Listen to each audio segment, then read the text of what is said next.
Selamat pagi buat jemaat Tuhan semuanya. Boleh senyum dulu ya. Hari ini kita mau dengar firman Tuhan. Mari kita lihat slide berikut. Mungkin firman Tuhannya itu boleh dikasih judul, apakah imanku besar? Boleh dicatat ya. Apakah imanku besar? Saudaraku, mungkin selama ini mungkin ya ada yang diajarkan bahwa untuk mempunyai jawaban doa kita harus punya iman yang besar. Ada pertanyaan-pertanyaan yang perlu kita jawab. Bagaimana kalau iman kita kecil nih? Maka Tuhan Yesus tidak akan menjawab doa kita, atau kita ya udahlah berhenti saja berdoa. Sekarang banyak orang jadi banyak berhenti berdoa. Kenapa ya? Apakah karena doanya tak cukup iman? Pertanyaan itu perlu kita jawab supaya kita jangan pernah untuk berhenti berdoa. Berdoa itu perlu ketekunan untuk melakukannya.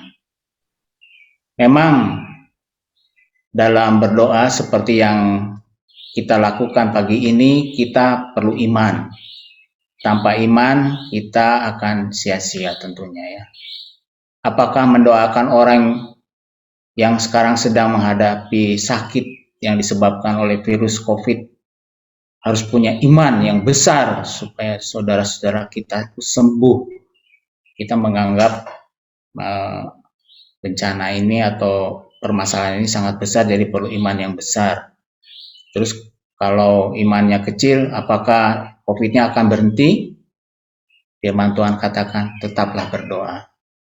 Mari kita lihat ada dua orang, yang satu punya, kita mau belajar ya, yang satu punya iman yang besar, yang satu imannya kecil. Jadi ternyata iman ada yang besar, ada yang kecil. Tetapi kedua orang itu dikasih oleh Tuhan Yesus, dan kedua-duanya tetap berdoa kepada Tuhan Yesus. Nanti kita akan melihat yang kecil imannya akan punya tentu ini kita mau lihat yang punya imannya kecil tentu punya pergumulan yang lebih kelihatannya kalau kita baca firman Tuhannya itu ya. Mari saudaraku, kita baca, ini saya mau share firman Tuhannya.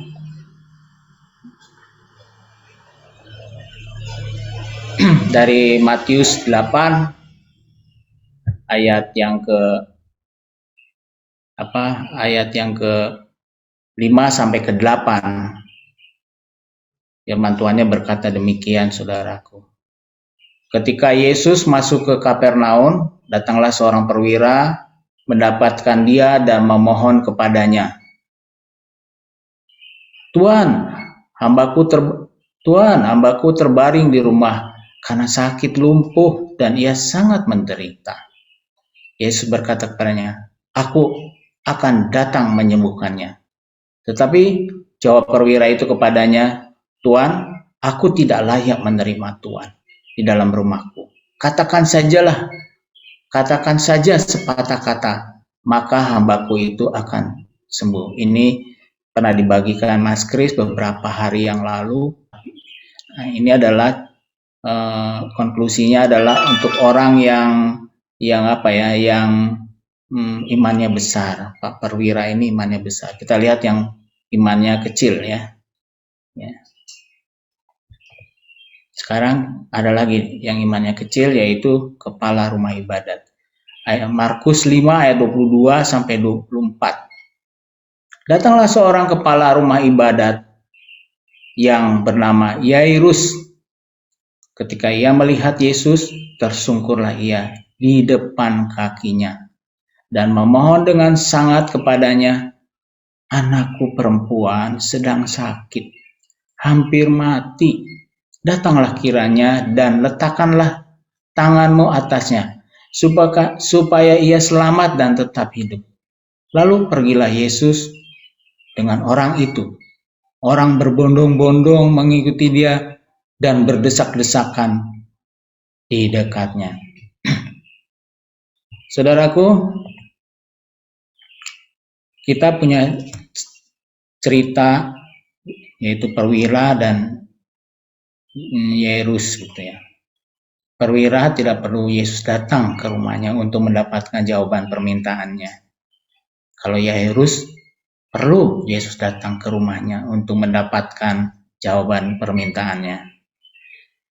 Saudaraku, di sini kalau kita lihat imannya Yairus hancur waktu diberitahu.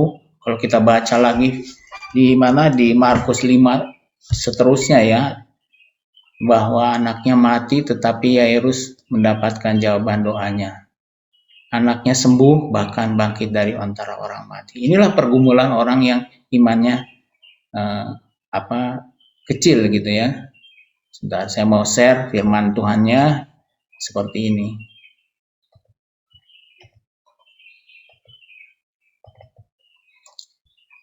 Di Markus 5 ayat 35 dikatakan sampai 36, ketika Yesus masih berbicara, datanglah orang dari keluarga kepala rumah ibadat itu dan berkata, "Anakmu sudah mati. Apa perlunya lagi engkau menyusahkan guru?" Tetapi Yesus tidak menghiraukan perkataan mereka dan berkata kepada kepala rumah ibadat, "Jangan takut, percaya saja." Inilah pergumulan kalau imannya kecil, banyak sekali ada yang ngomong begitu, begini, begitu. Tapi Tuhan Yesus menasihatkan hari ini, jangan takut, percaya saja. Lalu inilah pengalaman pengalaman kesembuhan yang dialami oleh Yairus ya. Sesudah ia masuk, ia berkata kepada orang-orang itu, "Mengapa kamu ribut dan menangis? Anak ini tidak mati tetapi tidur." Kita lihat pengalamannya Perwira dan pengalaman Yairus. Kalau Yairus banyak ceritanya ya, yang kesannya negatif. Tetapi mereka mentertawakan dia, maka diusirnya semua orang itu. Lalu dibawanya ayah dan ibu anak itu, dan mereka yang bersama-sama dengan dia masuk ke kamar anak itu.